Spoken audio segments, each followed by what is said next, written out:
Welcome to garam garam Bezawada రుచుల్లో ఈరోజు అరటికాయ వేపుడండి. ఇట్లాగా ఉడకబెట్టి నేను అరటికాయ వేపుతున్నాను. ఇలాగా కుక్కర్లో పెట్టానండి. చూడండి, అరటికాయలు ముందుగానే ఇలా కుక్కర్లో పెట్టాను.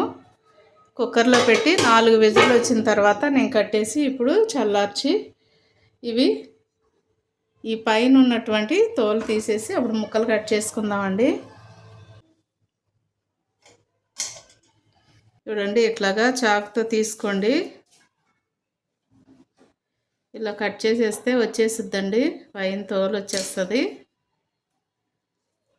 చూడండి, చాలా వేడిగా ఉంది, అందుకే కొంచెం జాగ్రత్తగా తీసుకోండి తీసుకునేటప్పుడు.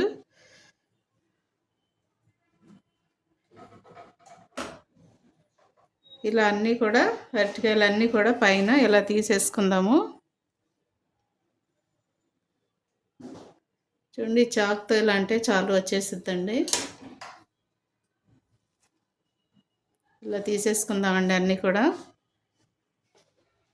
చూడండి, ఇలా తీసేసుకుని పైన మనకి ఏ సైజు కావాలో ముక్కలు ఆ సైజు కట్ చేసుకుందామండి.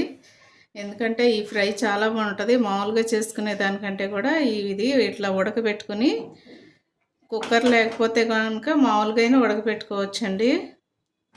ఇలా అన్నీ కూడా ముక్కలు కట్ చేసేసుకోండి సన్న సన్నగా. మీకు ఏ సైజు కావాలంటే ఆ సైజు ముక్కలు కట్ చేసుకోండి. ఎన్ని మీకు అరటికాయలు కావాలో అన్ని అరటికాయలు అలా ఉడకబెట్టేసుకుని ఇలాగా సన్న సన్నగా పీసులుగా కట్ చేసేసుకుని మనం వీటిని ఫ్రై చేసుకుందామండి. ఇలా కట్ చేసి పక్కన పెట్టుకుని కళాయి పెట్టుకోండి. దీనిలో తగినంత ఆయిల్ వేసుకోండి, ఫ్రైకి సరిపడ్డా. ఎందుకంటే అరటికాయ కొంచెం ఎక్కువే పడుతుంది. తాలింపు దినుసులు వేసుకోండి, మీ దగ్గర ఉన్నాయి. నేనైతే లైట్గా వేస్తున్నానండి. ఆవాలు,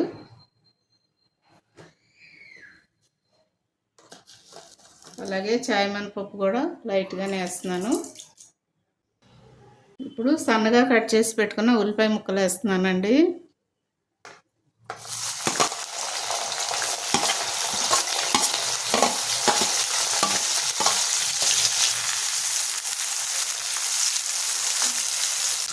దానిలోనే 3 పచ్చిమిర్చి, కొంచెం కరివేపాకు వేస్తున్నాను.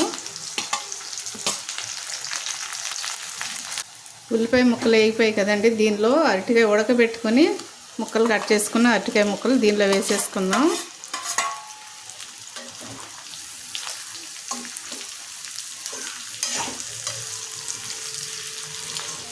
చక్కగా ఈ స్టవ్ మీడియంలో పెట్టుకోండి. ఫుల్ మాత్రం పెట్టొద్దండి, మూత కూడా పెట్టొద్దు. మూత పెడితే ఏమైందంటే ముక్క మెత్తబడిపోయిద్ది, పొడి పొడిగా ఉండదు, శుద్ధగా అయిపోయిద్ది ఫ్రై. అందుకని ఇలాగే చక్కగా మూత పెట్టకుండా ఫ్రై చేసుకోండి. దీనిలోనే తగినంత సాల్ట్ వేసుకోండి.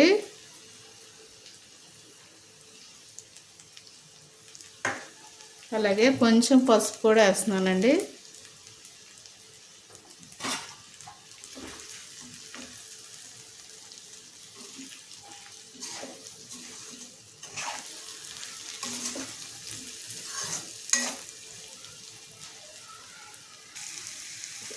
చూడండి, లైట్గా కారం వేసుకుందాం. అంటే కారం అయితే ఎక్కువ అక్కర్లేదు, ఫ్రైయే కదా.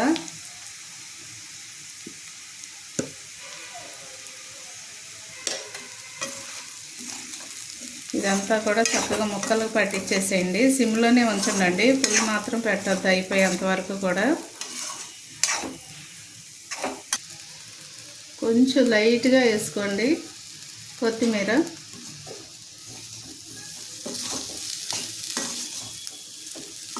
ఒక 2 నిమిషాలు ఉంటే అయిపోయిద్దండి, ఇంకా రెడీ అయిపోయినట్టే. అరటికాయ ఉడకబెట్టి అరటికాయ వేపుడు.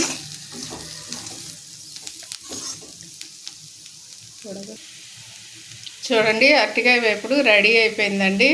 ఇలా ఉడకబెట్టి కనుక మనం చేసుకుంటే చాలా బాగుంటుందండి. మామూలుగా చేసుకునే దానికంటే కూడా ఇలా చేసుకుంటే చాలా టేస్ట్ బాగుంటుంది.